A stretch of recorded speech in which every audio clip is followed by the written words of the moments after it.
I my self doctor Dishant Chhabra, your ENT and sleep apnoea surgeon. क्या आपको भी खराटे आते हैं और इसके लिए आपको किसी ने स्लीप स्टडी एडवाइस की, बट कोई एंडोस्कोपी नहीं की, कोई क्लिनिकल एग्जामिनेशन नहीं किया और आपको डायरेक्ट सीपैप की मशीन बता दी या सर्जरी बता दी, तो ये बिल्कुल गलत है।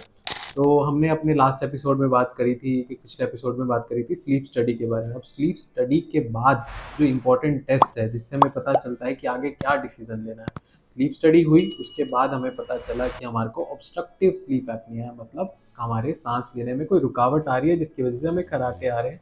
तो उस टेस्ट को बोलते हैं डाइस, DISE, यानी ड्रग इंड्यूस स्लीप एंडोस्कोपी। नाम अपने आप में ही बता रहा है, एक टाइप की एंडोस्कोपी है जिसमें हम पेशेंट को सुलाते हैं और फिर जब खराटे उसे आ रहे होते हैं नींद में, तब उसका एग्जामिनेशन करते हैं कि देखने के लिए एग्जैक्टली ऑब्स्ट्रक्शन, एग्जैक्टली रुकावट है कहाँ पे।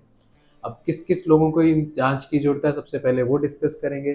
तो जिन्हें खराटे आते हैं और जिनकी स्लीप स्टडी में लिखा हुआ है कि ऑब्स्ट्रक्टिव स्लीप एपनिया है, तो ऑब्स्ट्रक्शन देखने के लिए, आइडेंटिफाई करने के लिए ज़रूरी है।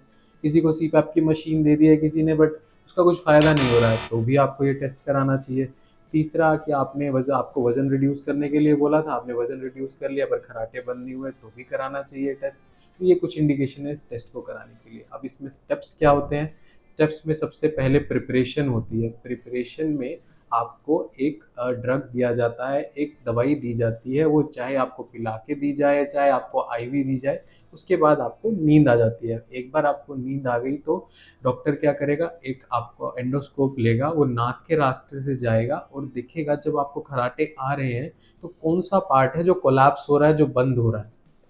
इससे पता चलेगा जो आपकी ऑब्स्ट्रक्शन है वो नाक के लेवल पे है, नाक की हड्डी टेढ़ी है, या आपके पैलेट के लेवल पे है, जो आपका तालू है वो कोलैप्स हो जा रहा है, या आपके जो टॉन्सिल है वो ऑब्स्ट्रक्शन कर रहे हैं, या आपका बेस ऑफ टंग, टंग का पिछला पार्ट है वो, या एक एपिग्लोटिस नाम का स्ट्रक्चर होता है जो आपके सांस के रास्ते को खाने के टाइम कवर करता है, कई बार वो कोलैप्स होता है, उसकी वजह से भी दिक्कत आती है।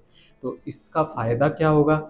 जैसे ये एग्जामिनेशन कंप्लीट हो जाएगा उसके बाद आपको 2 से 4 घंटे के लिए ऑब्जर्वेशन पे रखा जाएगा और आपका जो स्लीप एपनिया सर्जन है, ईएनटी सर्जन है, आपको वो वीडियो बाद में दिखाएगा कि आपको यहाँ रुकावट आ रही है और आपको इसकी सर्जरी की ज़रूरत है या सर्जरी की ज़रूरत है भी या नहीं। कई बार ऑब्स्ट्रक्शन निकल के नहीं आता तो सिंपल आपको सीपैप या पोजीशनल चेंज करने से भी आपको इस चीज़ में आराम आ जाता है। तो ये जो सर्जरी है, आपका जो सर्जरी का डिसीज़न है, जो सर्जरी का डिसीज़न लिया जाना चाहिए कि कहाँ की सर्जरी होनी चाहिए, वो आपको डाइस के बाद यानी स्लीप एंडोस्कोपी के बाद ही पता चलती है।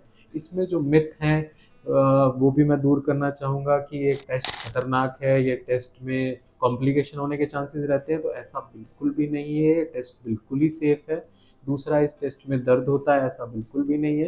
ये टेस्ट बिल्कुल ही नॉन इन्वेजिव है। नॉन इन्वेजिव, किसी भी टाइप की सुई नहीं लगती है, किसी भी टाइप का इंजेक्शन नहीं लगता है, कुछ भी आपको ऐसा नहीं करना पड़ता है कि जिससे आपको दर्द हो। तो अगर आपको भी खराटे आते हैं और आपकी स्लीप स्टडी में आया है कि आपको ऑब्स्ट्रक्टिव स्लीप एपनिया है यानी OSA है, या आपको किसी ने सर्जरी के लिए एडवाइस किया है, या आप सीपैप की मशीन लगा के परेशान हो गए हैं, तो आप ये डाइस का test, drug induced sleep endoscopy, करा सकते हैं। अगर आपको हमारी वीडियो अच्छी लगे तो इसे लाइक शेयर ज़रूर कीजिएगा और हमारे चैनल को